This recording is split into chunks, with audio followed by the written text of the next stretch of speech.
welcome to Lunchtime Detroit Lions Talk, brought to you by Lions Nation Unite. Today is Wednesday, February 9th of 2022. Man, where does the time go? We got a lot of announcements today about the coaching staff. Man, it was just news left and right the last couple of days. But before we get into all this coaching news content, I got to bring in the crew. Y'all see them, the ladies' pet, the men's regret. You ain't seen nothing yet.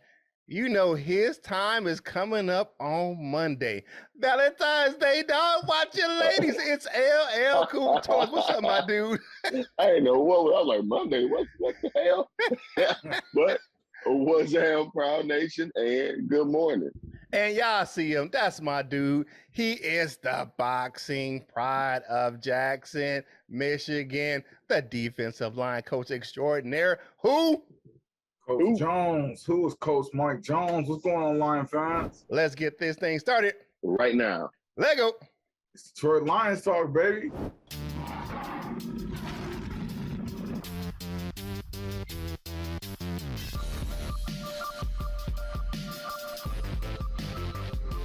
We're going to get up, and on the way up, we're going to bite a kneecap off. Yes, sir. We in the deep. Welcome back to the show, everybody. Curt, how we starting it off today? All right, we're going to talk about the obvious news. Ben Johnson has been named. Now, he hasn't been official by the team yet, but the sources, Tom Pelissero and several Detroit Lions beat writers have confirmed that Ben Johnson will be the offensive coordinator in Detroit for the near future. I like this move by the Detroit Lions. He has a history with Dan Campbell. It just didn't start in Detroit. When he was the interim coach in Miami, Johnson was on the staff down there as an offensive assistant. So I'm liking the move by the Lions. If you look at the route concepts he drew up, that second half of the season, man, I really like what he did. He put his best weapon, Amara St. Brown, in some great positions to catch some passes. I mean, you look at some of the routes he ran, especially with just like in and out and just some of the slots, and he moved them from X to Y to inside to outside. Man, I just like the way that Ben Johnson took over as the pass game coordinator, and it really opened up the offense, not just for the receivers, but for Jared Goff. Got him more comfortable in the offense, and that's what Jared Goff needed. OJG did his thing that second half of the season. However, y'all know, look at that, LL. Y'all know, but this is what Jared Goff needed. He needed that better passing game, and it just wasn't getting done with Anthony Lynn. And we wish him all his good luck out there in San Francisco. But this was the move that the Lions needed. They went young and innovative, and that's just kind of what we needed in Detroit, because the old school football way was not working with Anthony Lynn. What do you guys think about Ben Johnson being named the OC? Well, I like it. I'm okay with it. I thought that once they found a rhythm, I guess, or once they found I just stick with rhythm. I think things looked a little bit better. I just hope that it's not one of those Jim Bob Cooters, or what was the other guy? Lombardi, wasn't he a Lombardi or something like that, where they took over like halfway through the season? Mike Lombardi, yeah. And everything looked so good, and it was like the next season, or halfway through the next season, it was like, yeah, let's get rid of these guys. So I just hope it don't turn into nothing like that. I think that with Dan Campbell next to him, maybe he can, get him to straighten up a little bit, flinching him a little bit, like, hey man, stop calling that BS. So I don't know. I'm okay with it as long as it doesn't turn on him. I don't think that he's calling the plays, though. I still think it's kind of that status quo where he's a de facto offensive coordinator and he helps draw up the plays, but Dan Campbell's still going to be calling those plays. I think that's how it's going to roll. I hope. Well, I guess we have less to worry about then. Right. Yeah, I hope. Well, I have less to worry about. What you got, Coach Mike? Yeah, I'm happy with it, man. And that was Joe Lombardi. I'm sorry. Yeah. But man. I mean, I'm happy with it, man. Dan Campbell's with familiarity. That's what he likes, especially if it worked. I don't see him straying away from that. And, we all know the undercover written thing. Dan Campbell favors the tight ends. He favors that group. So come on now, be for real. But I think it's a good thing. I think he's familiar. They're both calling the plays together. They're both coming up with these things. I think that's that's the feel that Dan Campbell wants, instead of the OC just kind of calling whatever he wants, and then Dan Campbell sitting on the sideline spectating. You know what I'm saying? So I think all in all, it's a good fit. I like what they did with Amon-Ra St. Brown that second half of the season. I think he had more of that Golden Tate-esque feel, moving inside, outside. So I just like it, man. Yeah, I like it too. I think as long as they keep with Dan Campbell and Troy, and kind of with working with Deuce Staley in control of that run game, with Ben Johnson, being in the pass game coordinator and the offensive coordinator, the Lions have a bright future in the, as they get more and more talent back or add more talent to the team. So, because you're gonna have a few guys coming back at the wide receiver position that weren't on there. I mean, really, we have like 3 wide receivers under contract this year. We got Amon-Ra St. Brown, Right. we got Quintez Cephas, and we got Javon McKinley. That's the only 3 guys that's under contract right now to play wide receiver in Detroit. So we're gonna see how that's happened and what we get in the talent. And I think it's gonna help, even with Ben Johnson being that pass game coordinator. You're gonna get back TJ Hockenson and all those guys. So hey, if you like the video, share the video, like the video, comment on the video. You know how we do it. We're growing. We're getting more and more subscribers. So we appreciate that. We're on that march to 4K. Like the channel. Go ahead and subscribe if you haven't done so already. And hit the notification bell so you know you're getting fresh content from us right here on Detroit Lions on the Prowl. Family discussion topic for today. What do you think of the Lions promoting Ben Johnson to the offensive coordinator position? Let us know in the comments down below. You know how we do that thing. We pick 6 of them things to read on the next show, and you just might be showcased on the next episode coming up on Monday. But now it's time for the man, Poxitani Phil. The groundhog. He saw his shadow, so he extended the cuffing season just for the man. What you got for today's topic, my man? Man, I thought you was about to call me a groundhog, but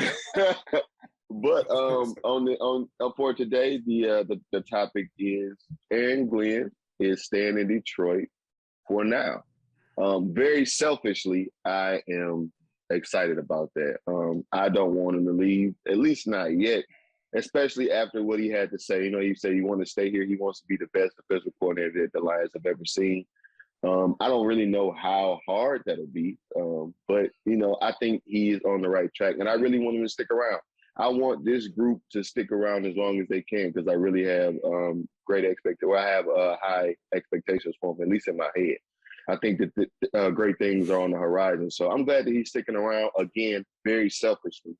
And on the, we're going to talk about it later. I'm just, I'm glad that these guys are staying here, although, I'm fully aware that moving on is a greater opportunity for those guys, especially in today's climate with Aaron Glenn being a black coaching candidate, and the topic being, with black coaches and black coaching candidates not getting a fair opportunity in the NFL. So outside of that, maybe I'm working against him by hoping that he stays here, but I'm just glad that he's here. Yeah. I didn't. Now, I'm not saying that I don't think he had a fair shake, because I think they gave him a fair interview down there in New Orleans, because I'm just saying overall. Yeah. But I think Dennis Allen was going to be the coach down there. You look at that when Sean Payton stepped down. I think that he was going to be the candidate to take over that team. But I like the fact that they actually, Mickey Loomis and those guys down there in New Orleans gave him a chance to interview, and I think they took that seriously. And Aaron Glenn took the opportunity. I think he's just kind of kicking the tires to see the process this year, because he is going to be a head coaching candidate in the near future. But I'm glad, like you, he's staying in Detroit. Yeah. Hey, it's cuffing season. You ain't going nowhere, Aaron Glenn. Tell him L. That's funny. I'm gonna spit out my coffee. But yeah, it's good to see Aaron Glenn back in the fold. Hey, if you like this content, like I said, like the video, share the video. Hey, it's time to get yourself some new Lions gear. Big sales going on fanatics.com. Go over there and check it out, man. It's some good gear at some cheap prices right now. So the link is in the description. A portion of the proceeds from that link go to help us grow the content on this channel. If you want to get yourself some Prowl Nation gear, go over and check us out on Lions on the Prowl shop.com. Get yourself some Prowl Nation gear, man. We got some, like I said, man, stay tuned. Once we actually announce it, and the link comes out, we will definitely let you know when the new gear is going to come out. When we could kind of do a partnership with Lion Nation Unite. Speaking of Lion Nation Unite, go over there and check us out on that app as well, man. And you got my man, Michael Banks. We're going to talk about him later in the show. He's over on that app as well, doing big things. It's the ultimate virtual hangout for Detroit Lions fans. Man, now it's time to bring in, man, he is the Renaissance man. He does everything. He boxes, he coaches, she's a chef. Here's my man. Who? Coach Jones. And Aubrey Pleasant is scheduled to interview for the Vikings defensive coordinator position. I don't think any of our coaches interviewing for jobs should come as a surprise to any of us. We all knew that everybody was on a time clock. I'm just happy that other coaches are staying and they're not going anywhere. But Aubrey Pleasant is definitely a coaching candidate. As soon as Aaron Glenn leaves, Aubrey Pleasant is probably going to step in those shoes, and if not, he'll probably be gone. Dan Campbell knows this, so we shouldn't be surprised, that we're not the best record-wise team in the world, but as you can see, all of our coaches are catching. They catching flights, man. They catching looks. People looking for them, man. So they know what's going on. They see what we build here in Detroit. So Aubrey Pleasant, your time is coming, man. Just be patient and rock with the D for a minute, though. Don't go nowhere. What y'all got to say about that, man? Yeah, Minnesota has not named their head coach because they can't. Their leading candidate is actually still coaching right now. It's Kevin O'Connell. He's the offensive coordinator for the Minnesota Vikings. The reason that Aubrey Pleasant is drawing that attention as the defensive coordinator position out there in Minnesota is because they were on the same staff out in LA. So they have a connection. Now, there are other candidates out there in Minnesota for that DC position, but he does have ties with O'Connell. So I don't know. That's maybe a thing where that may draw him away. Now, Detroit can do, hey, throw a little extra money towards him and say, hey, man, you're the next guy up here in Detroit to take over your hometown team. So, that may be a reason for him to stay. I don't know, but I applaud as far as getting an opportunity to interview for that, because Aubrey Pleasant is a coaching rock star. He's going to be a head coach in the league one day. And, I would love it to be in Detroit because that dude's he's a smart guy. Right. Yeah. Right, man. Again, very selfishly, I'm hoping that he stays here. But shout out to him for getting the opportunity. I'm proud of however it goes. I'm proud of both of anybody from our staff that's getting looks. But I'm proud of Aubrey Pleasant. Especially because I don't really know the road that he's taking. But he's kind of been low key for a little minute. But I'm glad that he's getting the shine, and I'm glad that he's getting the shine from here. A lot him and Aaron Glenn, they're getting nice looks from being here. They're showing what they could do. So shout out to Dan Campbell for I guess presenting the opportunity, and shout out to them to doing everything with the opportunity. Obviously enough to get some better positional looks out there. So shout out to Aubrey Pleasant. Once again, I'm like Curt just said, I'm hoping that the Lions do whatever that they can do to help him stick around for a while. But if it's his time, if it's your time.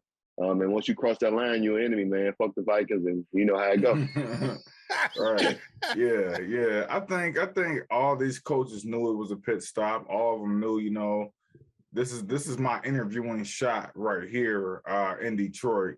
And they doing what they can with it, man. And like I said, good luck to everybody. But man, LL, it's cuffing season. We ain't trying to get them to go nowhere.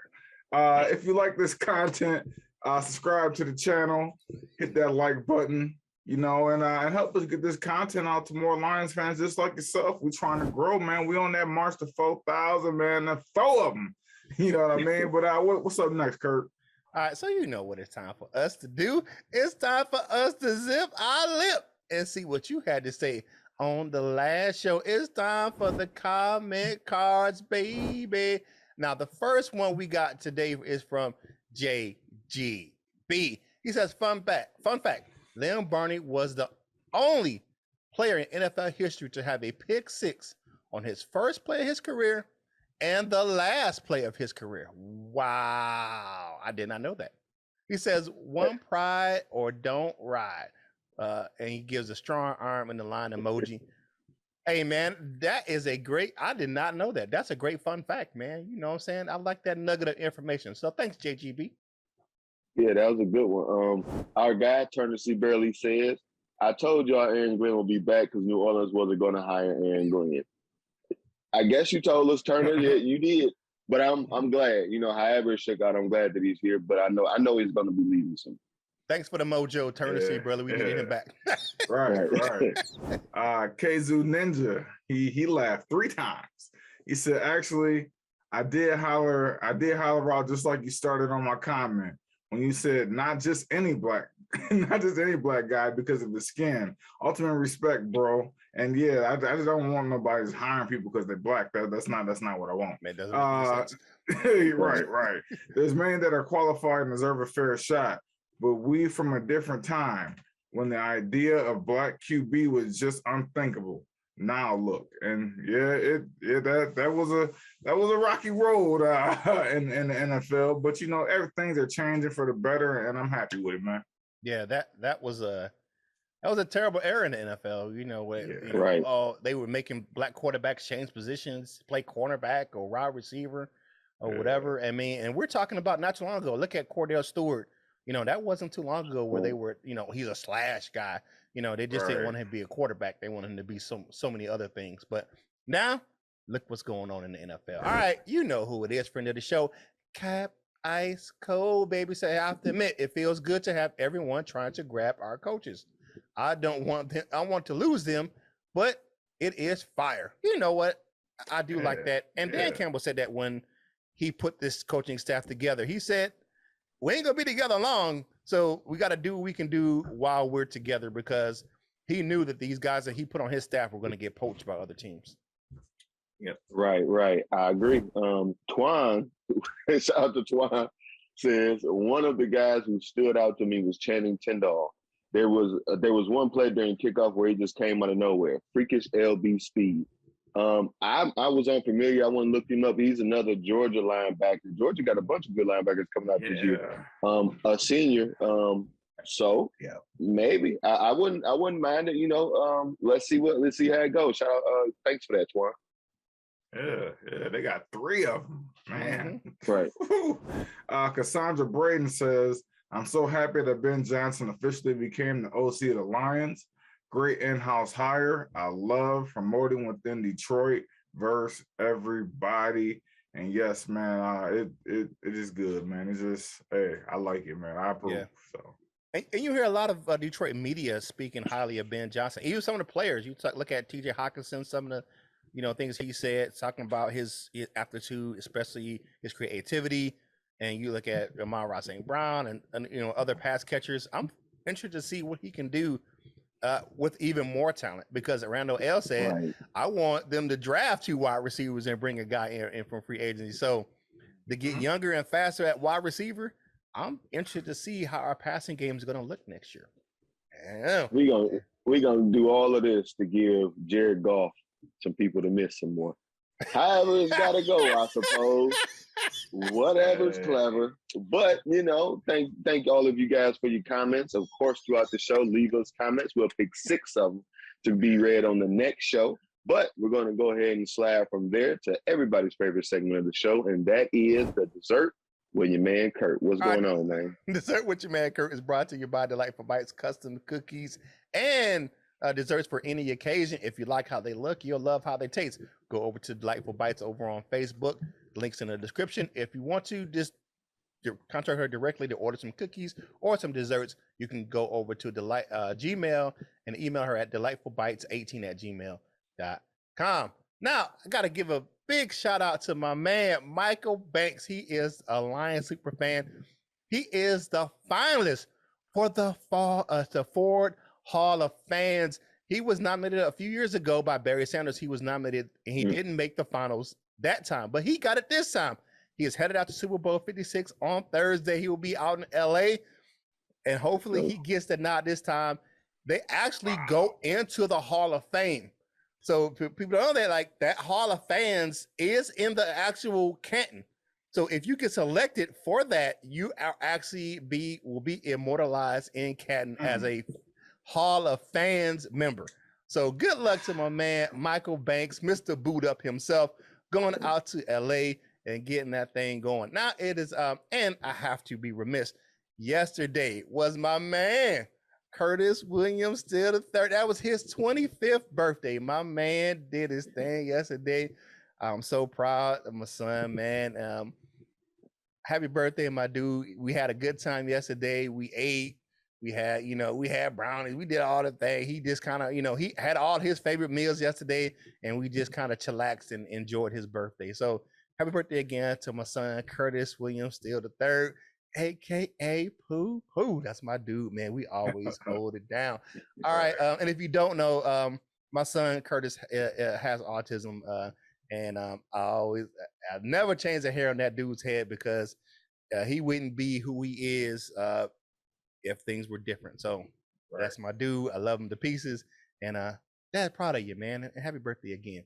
So, all right, now it's time for the Black History moment of the day, because it's still Black History Month. We're gonna rock it. All right, so we're gonna profile another Detroit Lions Hall of Famer. It's Charlie Sanders. Man, he is what a trendsetter as a tight end in the league. Now, that TJ Hawkinson rocks that number on this team right now. But here's a quote from him. In one sense, the coverage makes me feel good. Then in a sense, it makes me mad. Why don't they leave me alone like any other tight end? Because this was an era in the 1960s and 70s where the tight end was not really a big intricate part of the team, but Charlie Sanders was a prototype.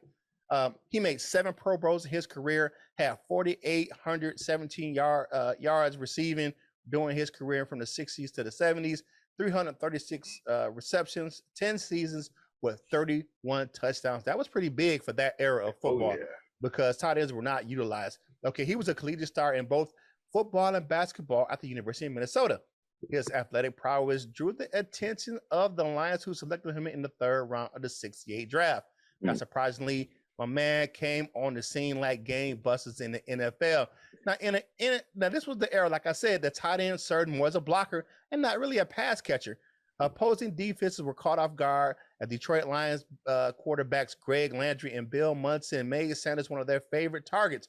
He combined with his great leaping ability, big hands, and strength with the unusual speed and elusiveness to help fuel the Lions offense in the late 60s and the 1970s as a rookie. Now, look at this size as a rookie back then for a tight end. Dude was 6'4", 230.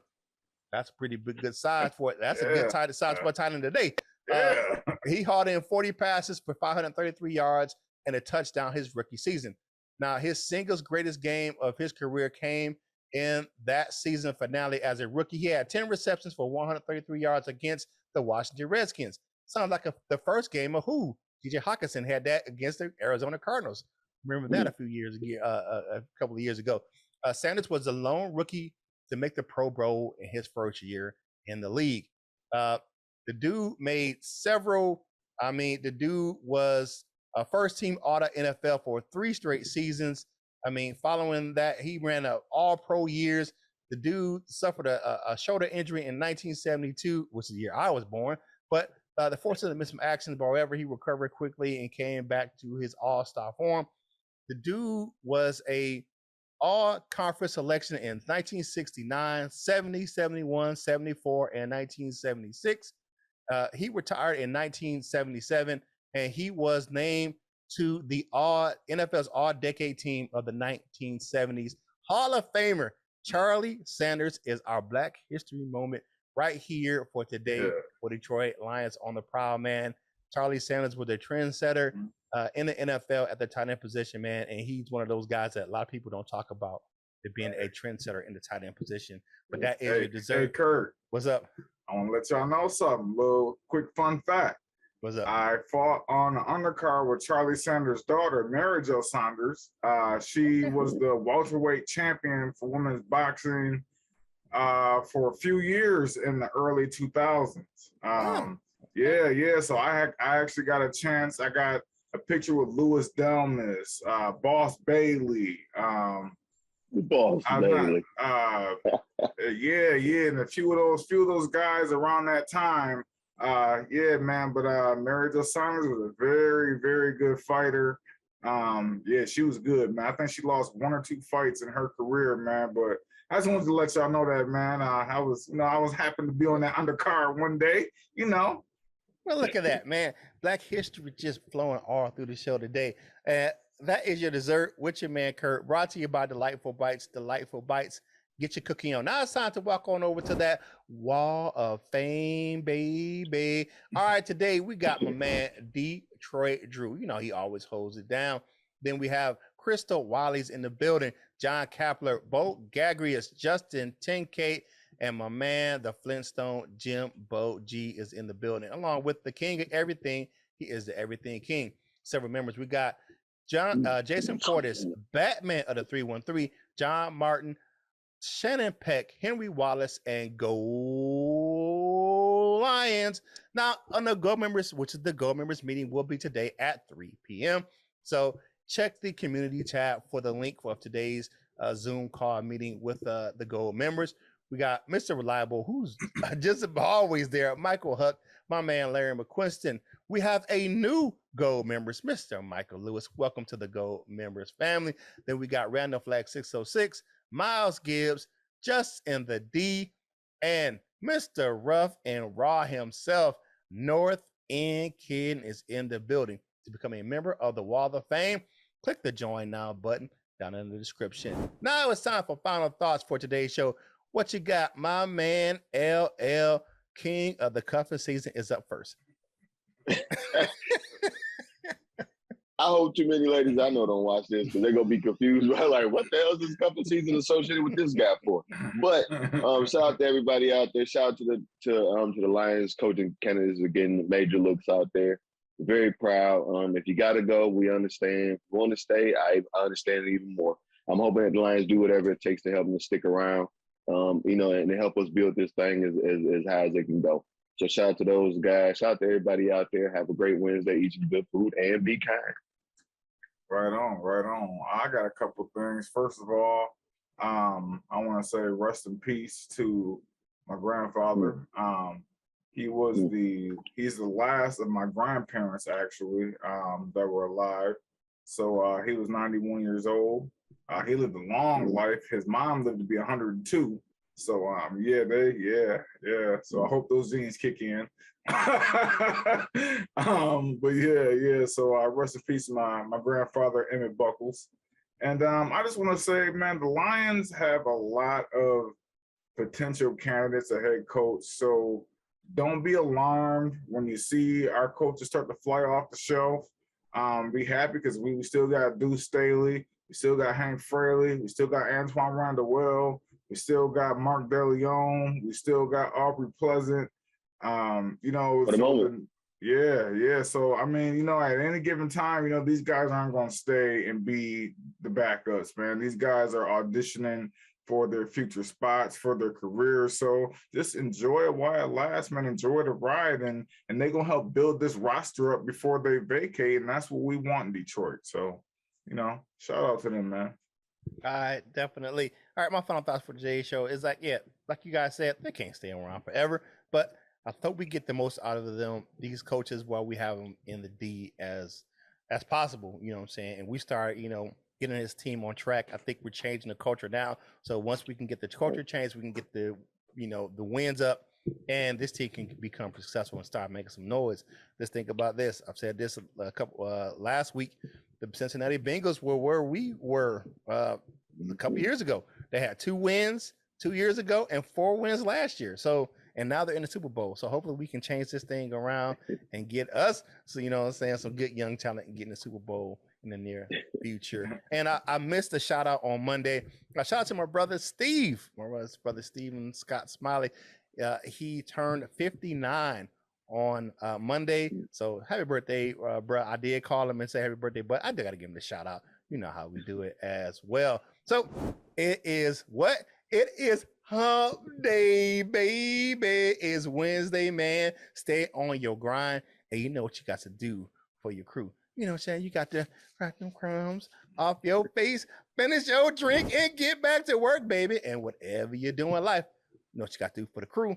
You got to boss up, ball out, and be the best version of you that you can be. For my fellas, LL and Coach Mike, this is Curt Steele, and we will holla at you real soon. We love you, Jim.